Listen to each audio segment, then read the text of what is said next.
Brent McKay here, and welcome to another edition of the Art of Manliness podcast.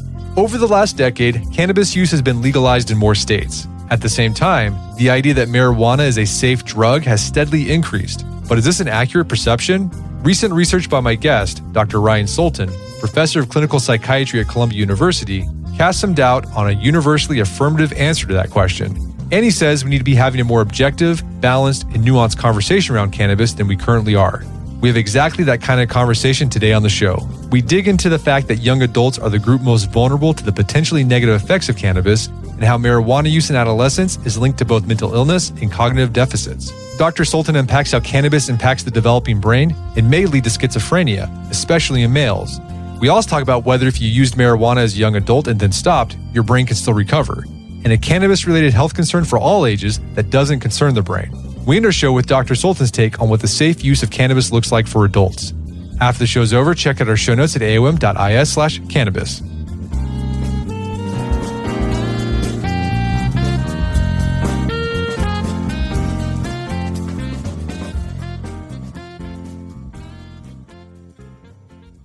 All right, Dr. Ryan Sultan, welcome to the show. Thank you. I'm excited to be here. So you are a professor of clinical psychiatry at Columbia University, and you've done a lot of research on ADHD in teenagers and young people. Recently, you've been doing some research on cannabis and how it affects the psyche. What led you down that research path? So for me, I've always been interested in mental health. At a young age, I identified it as something that I felt we weren't thinking enough about. I'm in an age group where I think I feel much more acutely the historical stigma of mental health. Obviously, it's improved. And so that led me on that path. And ADHD was something I became very interested in for a variety of reasons. One of the main reasons is I come from a family of people with ADHD. I have ADHD, and I wanted to learn and understand more about it and how to treat it and, what's effective and why we have it and how does it fit into a historical context. And I followed that for a while and really expanded my knowledge and expertise on that. And as I was sort of coming to what it felt like an end of that story for me, at least from a research point of view, I was really struck by how ADHD and substance use are just so linked. I mean, they're like cousins. They're very commonly connected to one another. ADHD is a major risk factor for substance use, and a lot of the ways we think about like the brain and neurobiology, there's a lot of overlap between ADHD and substance use. And then the pandemic happened, and like a lot of us, I was sort of thinking during the pandemic, and marijuana was being discussed a lot, and I noticed a very significant shift in attitudes around marijuana. I went to high school in the 90s, late 90s. And so I was on the tail end of like DARE and like the drug wars. And so, it was very meaningful for me to see it being presented in this other way. And as the pandemic was ending, and I'm going out, I'm taking my dog for a walk in the morning. I live in New York City, I live in Manhattan. I started noticing the number of people smoking weed on the streets. I was like, okay, let's decriminalize now. They can do that. Though it seemed like a lot, and I was a little struck by that. But the thing that really struck me and disturbed me some is that I would regularly see teenagers and middle school kids in Manhattan, in New York, in the morning before school, getting high, like smoking joints, getting high. And I would go up and I would talk to them about this and ask them questions. And it's clear that they considered it to be a very benign thing. And that's actually supported by survey data, which shows that most people now see marijuana as totally benign. And what I found to be really striking about it was that there's no way that this is benign for them. Like anyone who's ever gotten high would agree that you don't get high before you're going to do something involved in learning, just like you wouldn't get drunk before doing that. It's going to adversely affect your ability to learn. And so that sort of put me on a course of like, what do we really know about cannabis? Particularly, what do we know about cannabis in teens? And the more and more I learned about it, the more and more I realized we actually didn't know very much at all. That the information that we had was really rather dated because it was done before we weren't allowed to do federally funded research on cannabis. And that it was not just dated temporally, meaning it was published a long time ago, but it's obsolete because the cannabis of today is significantly more potent than the cannabis of the past, depending on what you look at. I mean, some of these places say that they have 90% potency cannabis. The cannabis of like my parents' generation, of like a hippie generation, was like 3%, 5%. So this increase in potency means we're not really dealing with the same substance anymore. So like, do we know enough about this new substance? How do we look at that? How do we think about that? So I really wanted to start to think about that and learn about that and understand and expand our knowledge as a society around cannabis as we enter into this new phase where use is going to increase really substantially. It's funny, you mentioned you've noticed in Manhattan changing attitudes around marijuana, and you're seeing more people use it openly. I'm in Oklahoma. We have medical marijuana, which is basically recreational marijuana because it's so easy to get a marijuana medical license card. There's billboards saying, hey, here's this doctor, get a card. And it's been interesting to see in Oklahoma, just out in public, you'll be at my kid's basketball game and in some rural, like small town in Oklahoma.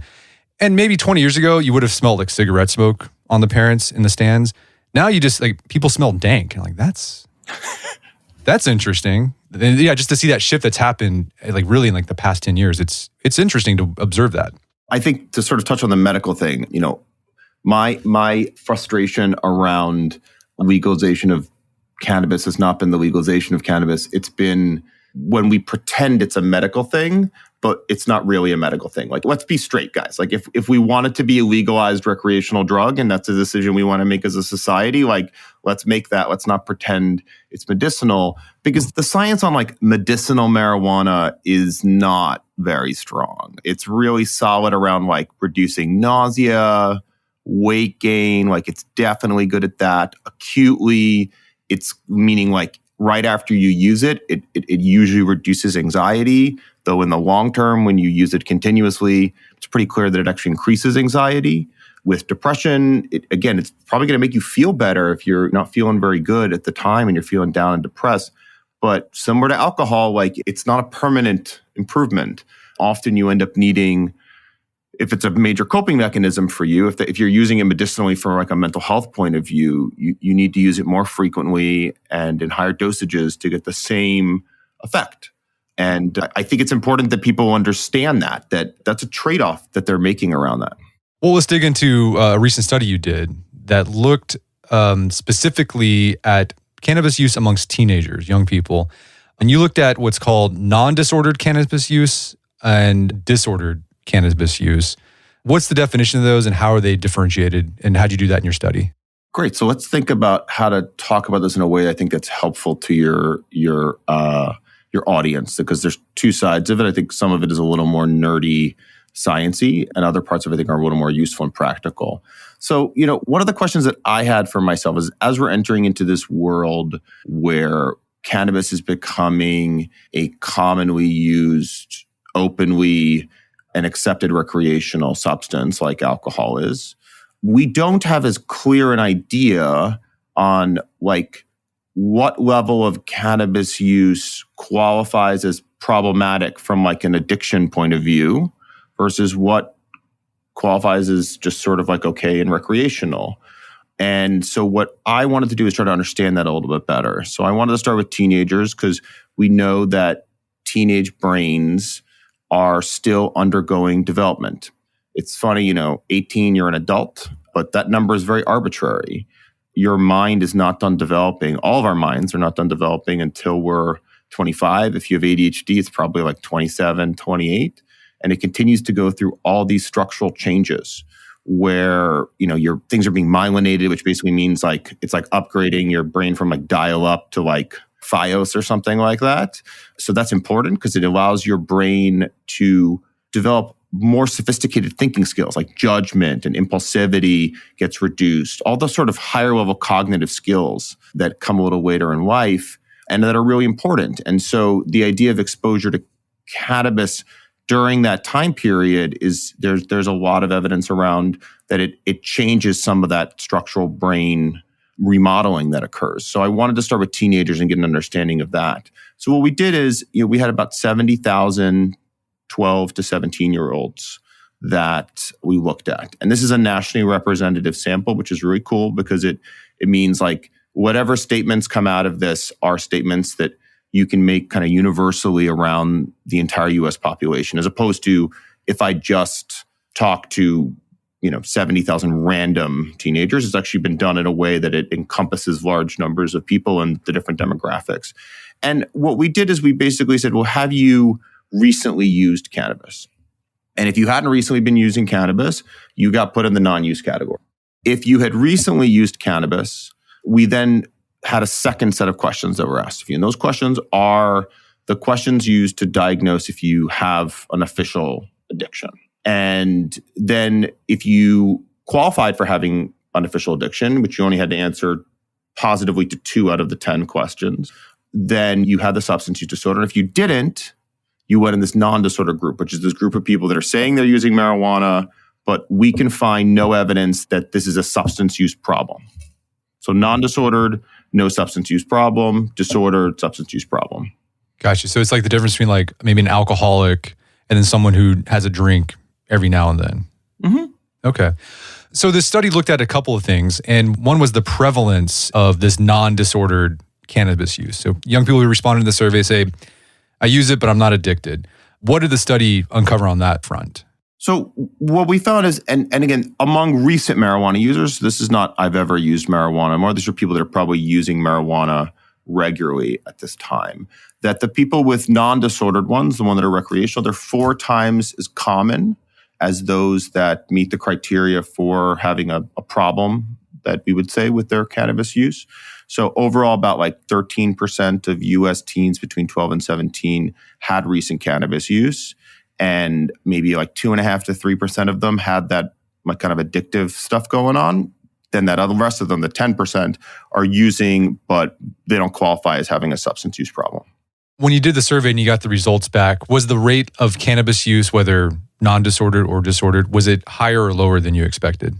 It's lower than I expect. And part of that may be I live in New York City, and it's a very progressive city. And in a post-pandemic world, it is disturbingly easy to get cannabis. There are all these little like pop-up, not legal, unlicensed cannabis shops that have proliferated. So to me, that number feels lower. But you gotta remember, we're averaging, right? So like my good buddy lives in Montana, and I spent a lot of time out there with him and his family. And I'm pretty sure that that rate is a lot lower in Montana. So we're getting an average. So that explains part of it. And then the other part of it is when you ask someone, and this isn't just teenagers, this is you and me too. You ask them like, how much do you smoke? How often do you smoke? Or you ask them, how much do you drink? How often do you drink? We're all lying. And we're lying to ourselves. Not lying intentionally. We're lying because like, I don't know, like we all want to believe in our head that these things are happening less often than they actually are. And I can tell you from, my own personal experience doing this activity, friends, family, and certainly a lot of patients where I say like, actually, let's log what you're doing. Let's actually like write it down every day. That people are always underestimating it, right? So another factor may be that people are underestimating it. And that's something that we've seen, and it's a huge problem actually from a research point of view, is that because people underestimate it, it makes it harder to study it. Are there historical surveys about cannabis use amongst adolescents? So do we know if it's increased or stayed the same over time? Yeah, the general trend is that it's increased. Depends on what time period you look at, but in the last 12 years, there's been almost a doubling in the frequency that a teenager would report that they've used cannabis. You mentioned earlier, one of the things you were wanting to explore in terms of marijuana that got you thinking about it was this change in perception of cannabis safety. And I guess over time, it's been seen as more safe. Is that what your research is finding? Yeah, that's absolutely been shown. So in that same time period of like the last 12 years where I said that we've almost doubled the number of youth that say they've used cannabis. If you ask the same question, and the data from this study comes from a National Institute on Drug Abuse, who actually funded my research as well, and they do this very comprehensive survey every year, and so they ask the same question, so we can look at it. So if you look in the past, so like 10 years ago, 50% of people would have said yes to the following question. I think that weekly cannabis use is safe and like not harmful. Now it's 75, 80% of the population say that. So, wow. Okay. That's a big increase. Which is like, I mean, that's like almost everyone, right? I mean, that's a lot of people. And especially among kids, among adults, I think the jury is out around what is the actual risk associated with that.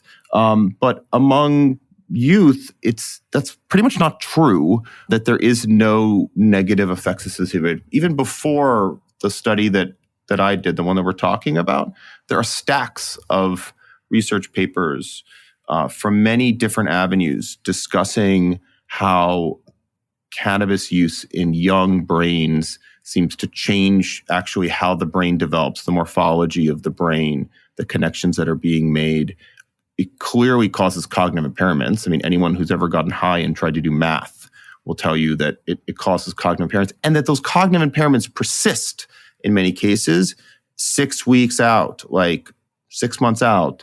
And that long-term cannabis use starting in younger years can be associated with like an 8-point drop in your IQ. So my point, I guess, is that that's, at least among youth, that's actually not really an accurate perception.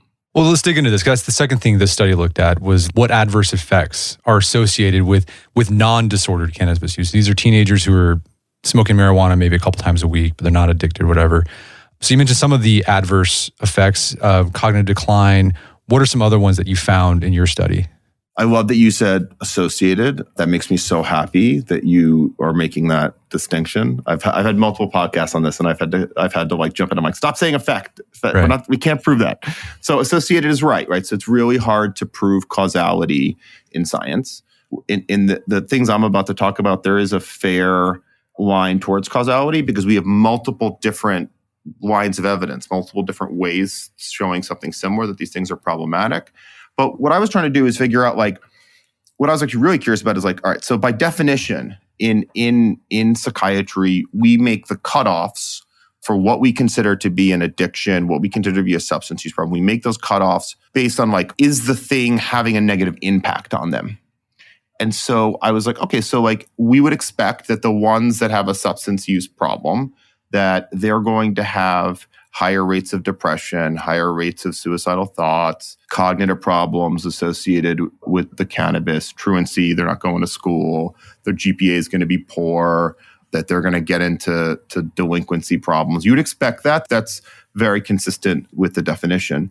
What I was surprised by was that when we looked at these non-disorder guys, right? So these are the ones that do not meet the criteria for a substance use problem, that they also had increases in their likelihood of having a recent major depressive episode, having suicidal thoughts, skipping school, having a low GPA. And those were meaningfully higher than you would if you reported yourself as a not recent user.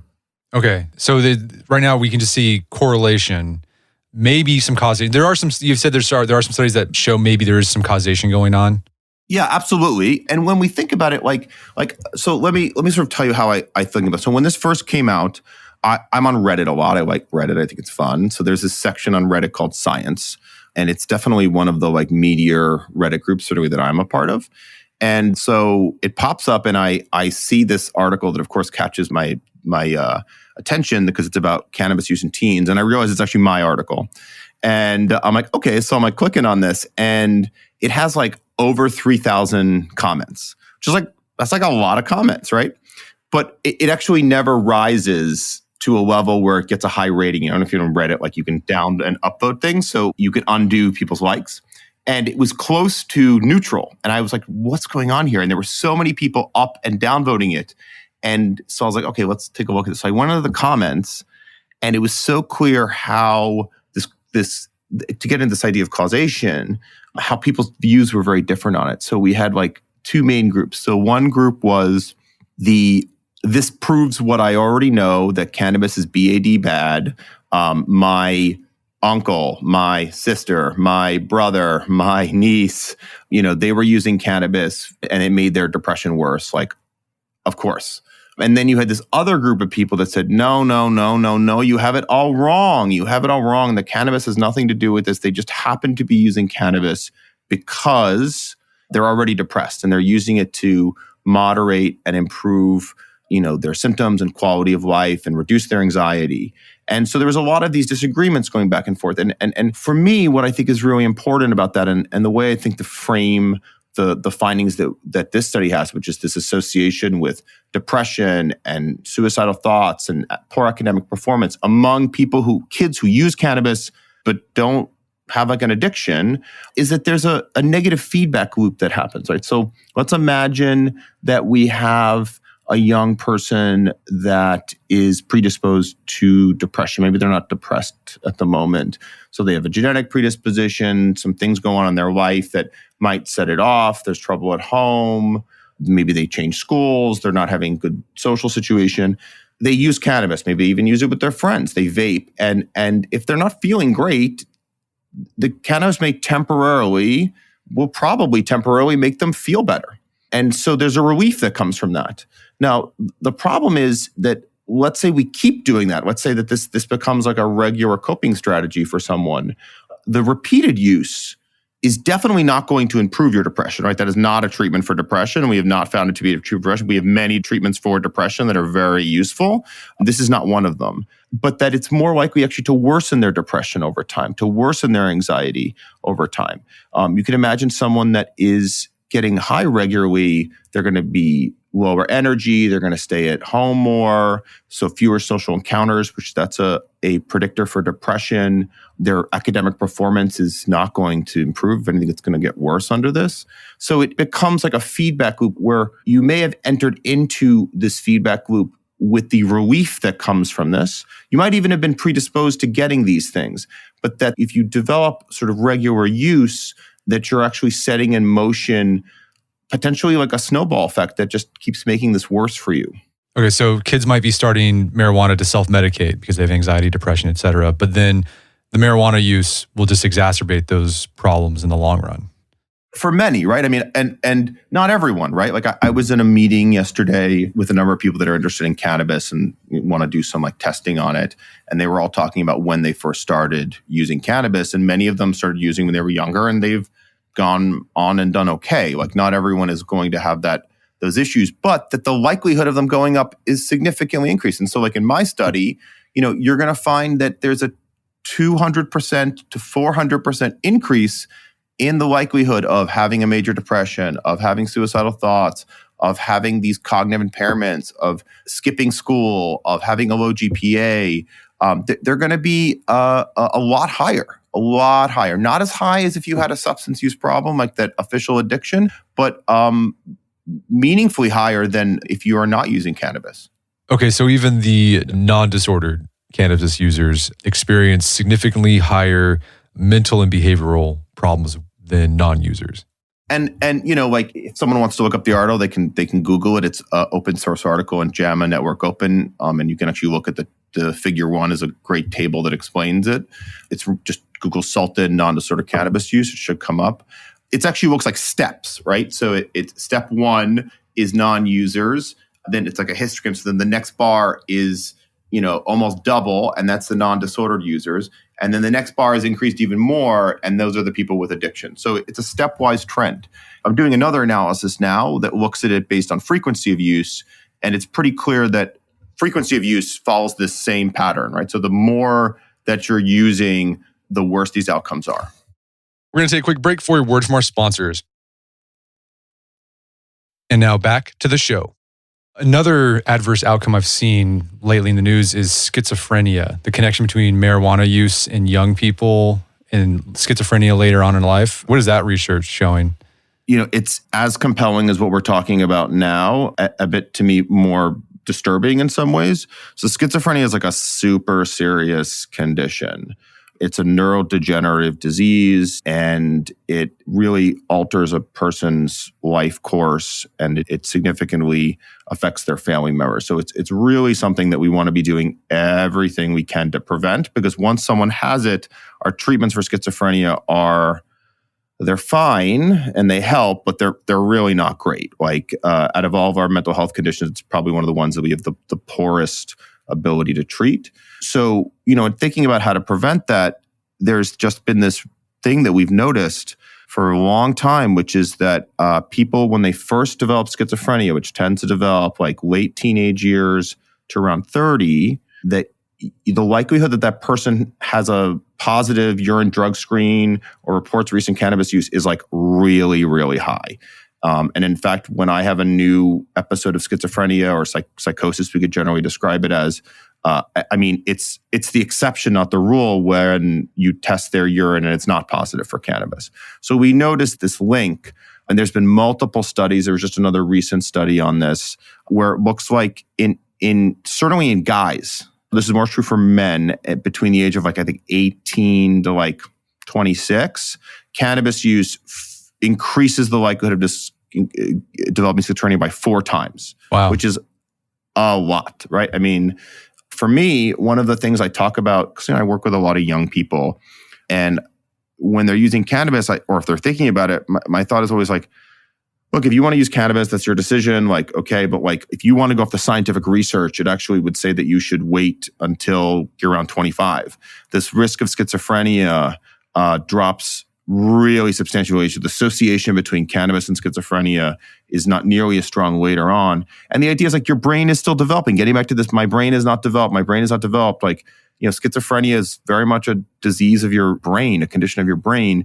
And so when you have cannabinoid receptors, which are these receptors that we all have, that cannabis binds to, and by the way, we all have our own internal cannabinoids that your system just makes on their own, right? Just like you have testosterone and you could take exogenous testosterone. You're taking exogenous cannabinoids that are actually much stronger than your cannabinoids. And there are these receptors all over your brain. And so when your brain is developing, it's easy to see how exposure to these things is going to disrupt the development of your brain and potentially increase the risk of depression, anxiety, definitely schizophrenia, and certainly also the risk of not being able to manage substance use later in life. Because, one of the things that I think we all struggle with is, okay, you can drink alcohol, but can you drink alcohol in a way that it is overall giving you a net gain in your life? And so what's that question with cannabis?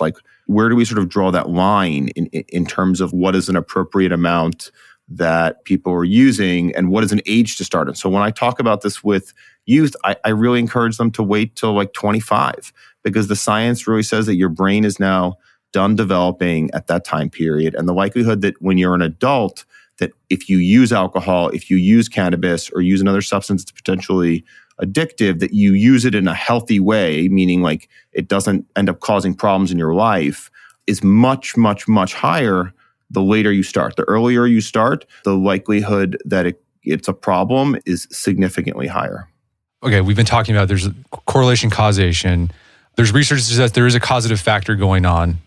So you mentioned what might be going on. So these cannabinoids are somehow disrupting the developing brain. Do we know exactly what's happening to the brain, particularly a young person's brain, that the THC or whatever it is disrupts the development? Do we have an idea of what's actually going on? Well, we have a pretty good idea around it. I mean, your brain's development is, the levels of complexity around it are mind-boggling. I've been in training for mental health and neuroscience in the brain for many, many, many years. I guess it probably started for me in 2007. I have been in a research track on this now for 5 years, and I'm still learning around the complexity of that. But very broadly, the cannabinoid receptors play a role for teens in what happens to your brain and how it develops. How does it prune properly? How much gray versus white matter that you have? The morphology and size of different parts of your brain. And there are a lot of studies. I was actually just flipping through it before we got on, that consistently show changes in the morphology of the brain, as well as tests that test how well your brain is working. How quickly can you think of something? How well can you remember something? Very consistently shown in everything from rodent models through actual people.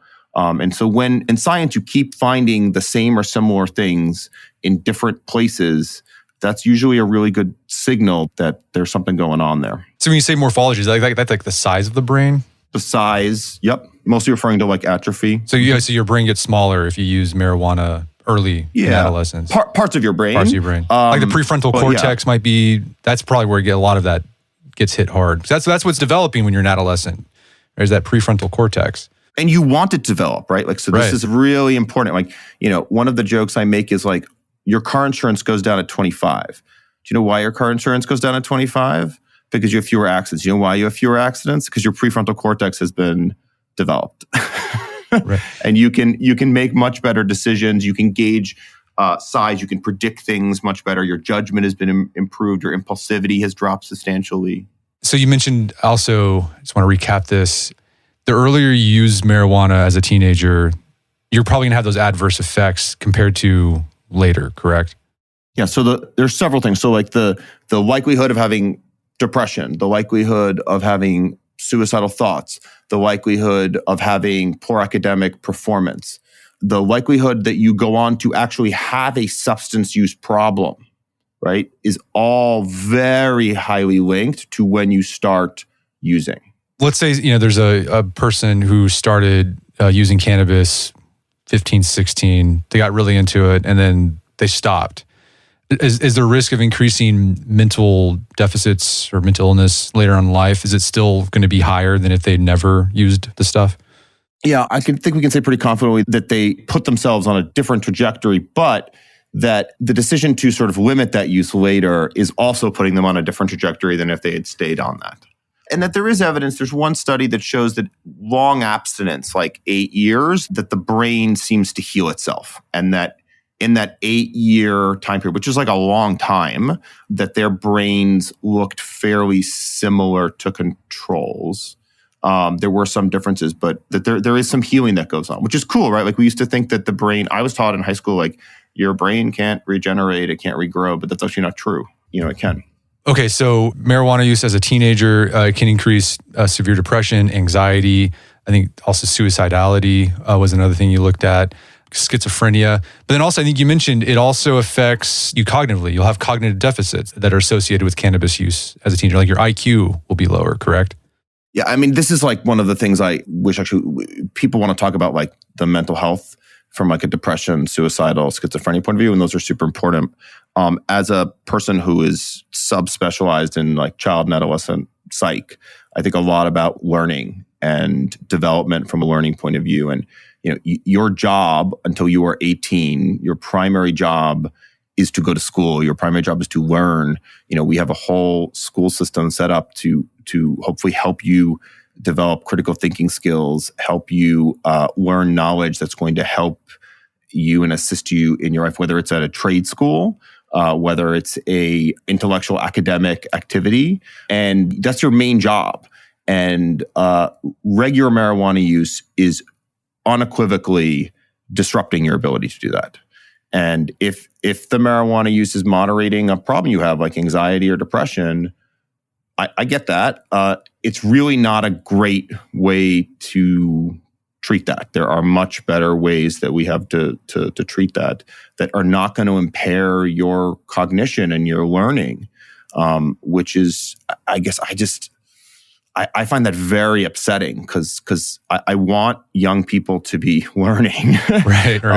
Your brains are primed to learn at that point. They're actually really good at learning. So you mentioned you saw this with your Reddit post that got a lot of comments, but it seems like whenever people bring up possible adverse effects associated with cannabis use, there's pushback. People are like, well, no, actually, it could be that reason why people use marijuana. It's not the marijuana.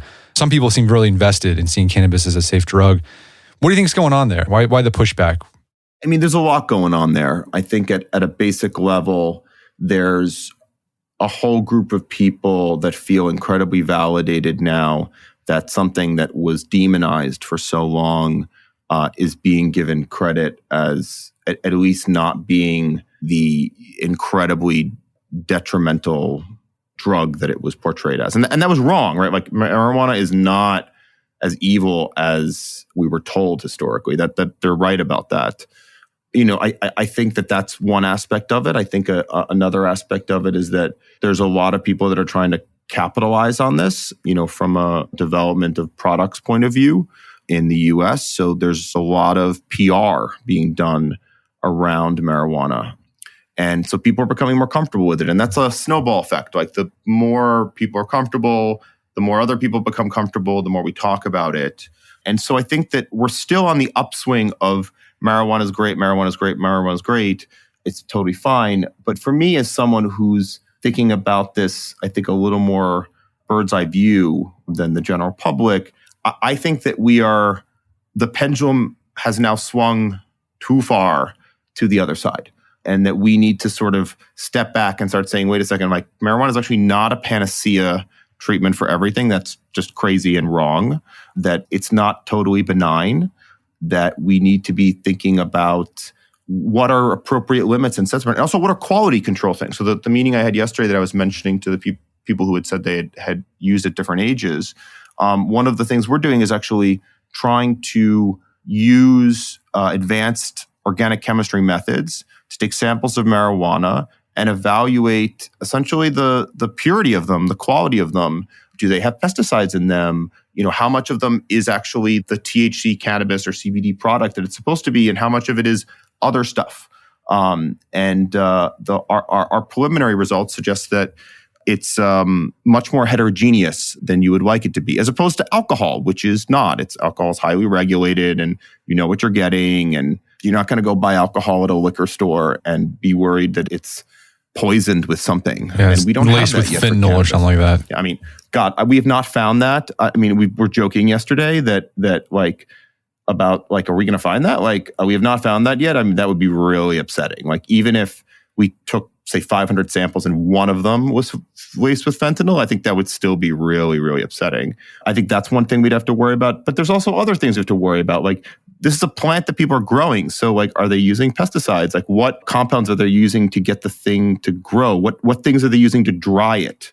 What things are being added on? And that's happened already and hit the news. Like, if you remember the whole vaping thing that happened, where all these people were getting these lung illnesses from vapes, and they were putting some sort of, I can't remember what it was, but some sort of compound that they were using to sort of like clean or extract it was incredibly toxic, incredibly toxic. And I worry about that with cannabis. So, there's another study that came out that, again, is really, I think, very impactful to me. So, like, you know what a chest x-ray is? We scan your chest, we see what it looks like, right? We do chest x-rays to look for lung cancer. We do chest x-rays to look for pneumonia. We do chest x-rays to look for emphysema, COPD. Emphysema, COPD, lung cancer have been dropping for a long time because, cigarettes are just nails in your coffin. Like, we worked really hard to get people to stop smoking. So what they did is they did a study where they looked at people that didn't smoke anything at all. That's a group of people. People who smoke cigarettes regularly, that's a group of people. And then people that smoked marijuana regularly. And when I saw this like as a headline, I was like, why is this so a big deal? Of course, it's going to show that the cigarette smokers have the worst ones. We all know cigarette smoke is bad and there's all these nasty things in it. Nope. Overwhelmingly, the cannabis users' lungs looked the worst, and they were at the greatest evidence and risk for COPD and emphysema. And I was like shocked by that. Like, I have been talking to everyone who uses marijuana since then, and I was like, can you please use it in like another way? Like, take an edible. Like, let's, can we at least use like, I don't know, maybe like a bong? The water cleans it. Like when the vape, if you've ever seen a bong, like it gets very dirty at the bottom. And I always think, well, that's good. That's not going in your lungs. So, there's a lot around this. And I think that getting back to your idea of like, why are we so unwilling to hear the other side of this?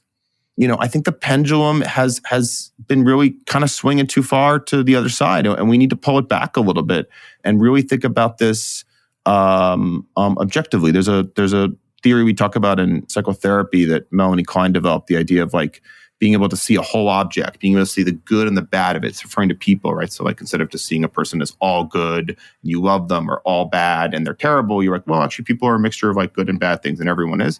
Marijuana is the same way. It's a mixture of good and bad stuff. And we have to be objective in really thinking about where it lies on this good or bad mixture, and educating the general public so that they can make an informed decision.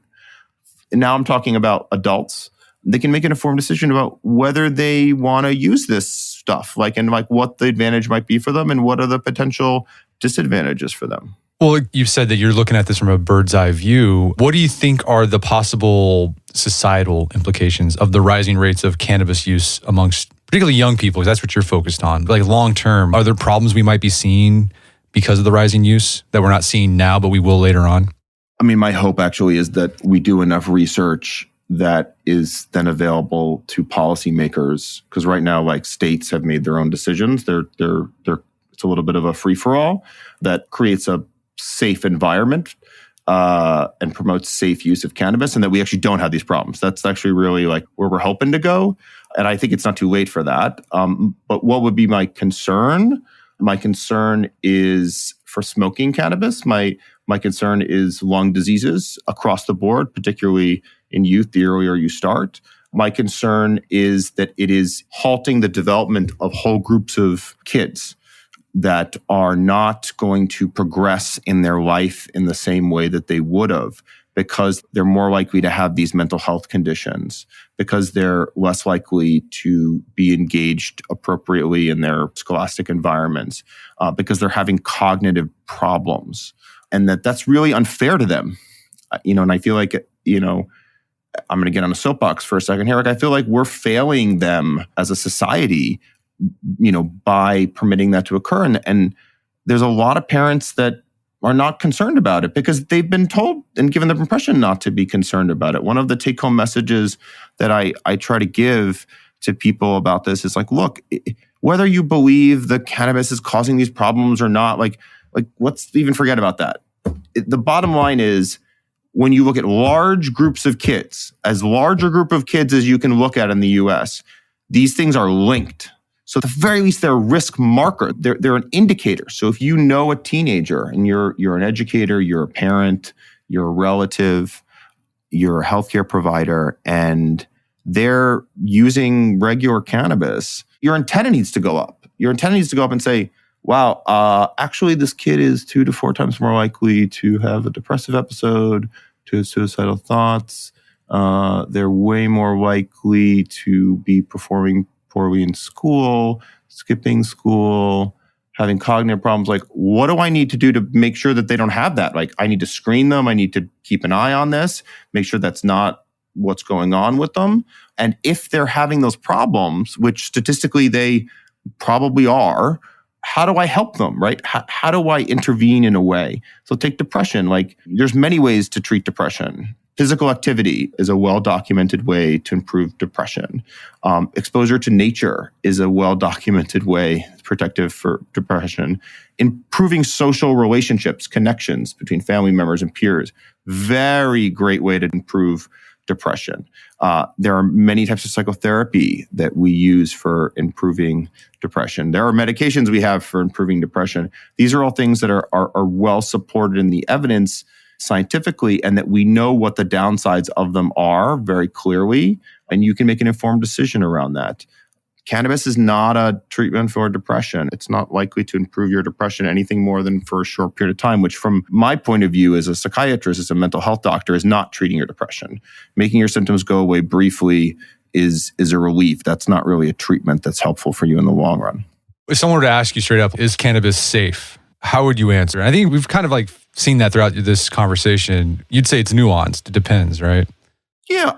Is cannabis safe among over 25-year-olds if the cannabis that you're getting is of good quality, which I think is something that, there's still the jury is out on, and you're ingesting it probably as like I would say certainly edible would be kind of the safest, and you're using it infrequently, it's probably safe. The nuanced parts of it get into frequency of use, you get into the idea of how much you're really using it, because like anything, much like alcohol, the increased use just keeps increasing the negative associations. And there's a tipping point, right? So like a little bit of cannabis, I have this friend who's a pothead who always talks about the idea of like, you got to find the magic space where you're using just enough where it's improving the quality of your life, but not so much where it's causing problems.